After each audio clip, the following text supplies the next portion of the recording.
Hello mga kautang! Nagbabalik na naman ang inyong number one palautang. This is Clarice, no? So mga kautang, sa previous video ko, pinag-usapan natin doon si Credit Cash mga kautang ng under ng Hyphen Lending Incorporated. So ngayon mga kautang, no? Kaya naisipan kong subukan itong si Credit Cash is meron akong commenter na nag-comment mga kautang, sabi niya, Ma'am Clarice, paki-review si Handy Peso at si Credit Cash. Napaka-loan shark ang mga yan.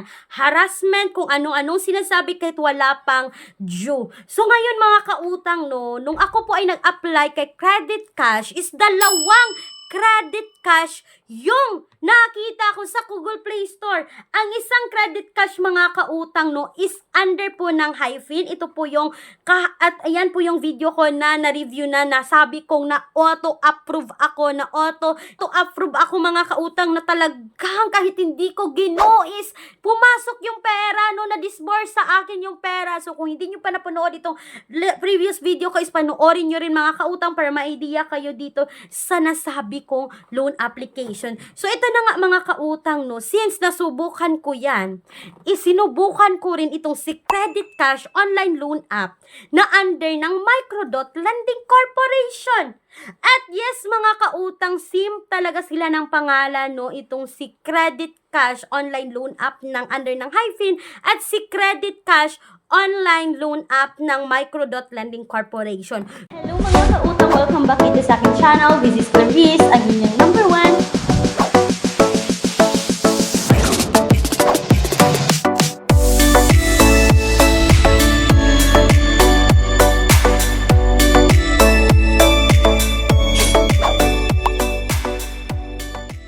Ngayon, isi-share ko na naman sa inyo mga kautang kung ano yung experience ko dito kay Credit Cash. Pero mga kautang, hindi ko talaga mapakita sa inyo yung mga screenshots dito kasi ito loan application na to is hindi nila inaalaw na i-screenshot or screen record mo yung pag-apply dito. So far mga kautang, sa mga loan app na nasubukan ko is ito lang po yung hindi ko ma-screenshot. Ewan ko mga kautang kung bakit hindi ko siya ma-screenshot.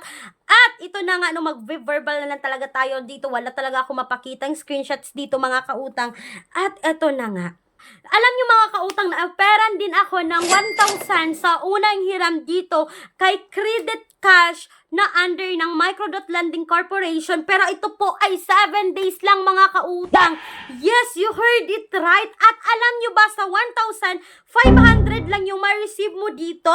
Kasi meron silang service fee na 500 pesos at babayaran mo ng 995 mga kautang sa loob po yan ng 7 araw. At alam nyo mga kautang, no, na-approve din yung evaluation nila dito sa akin, no, at sobrang nagkumakaba yung dibdib ko mga kautang, baka magaya ito kay Credit Cash ng hyphen na auto disburse yung pera. Thankful ako mga kautang na si Credit Cash ng Microdot is hindi siya nag-auto disburse mga kautang, no, kasi pagkabunga dito mga kautang is hindi ko talaga tinuloy yung 500 mga kautang, 500 pesos in 7 days. Nako, napakalaki at 500 lang yung ma-receive, no.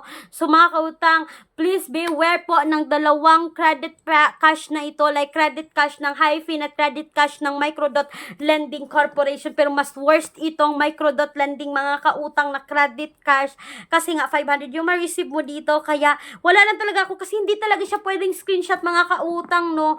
At eto na nga. Ay, ang dami talagang nagsilabasan ngayon sa Google Play Store na ganitong mga loan application, mga kautang, no, na ang lalaki ng kaltas, ang lalaki ng loan deduction. Please beware mga kautang, may mga alternatives naman tayo. Kung talagang naghahanap kayo, kung talagang kailangan ninyo, may mga alternatives kami mga kautang na hindi kailangan pang i-install, hindi kailangan i-download, hindi nang a-access ng phone mga kautang.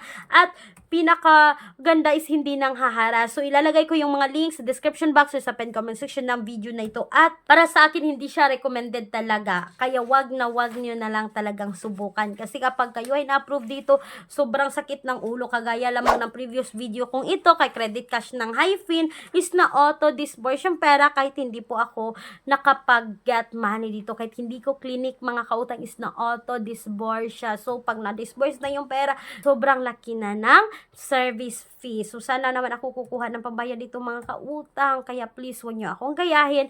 Please do a research kayo. At mga kautang, no, hindi lahat ng panahon is kailangan talaga nating umutang. So, maghanap tayo ng ibang paraan. Maghanap tayo ng mga side hustles na pwede nating pagkakakitaan. At yan, magbibigay ako ng idea ng 101 ways to make money online. Please click the link po sa description box or sa comment section ng video na ito. At mga kautang, bago ko nga tapusin itong video na to, no, sana po ay naunawaan nyo ako, naintindihan yung mga kautang na dapat talagang magbabasa. At kung kayo nga employed or self-employed at gusto nyong sumubok na umutang sa bangko, yes mga kautang, pwede ko kayong i-assist dyan as long as meron kayo lahat ng mga requirements na kakailangan nito apply. They offer minimum of 20,000, maximum of 2 million pesos. Yes mga kautang, all applications submitted is subject for bank approval. For more details, you can email me right away, clarissa@gmail.com. Once again mga kautang, this is Clarice, ang inyong number 1 palautang dahil utang is life. Bye bye bye mga kautang!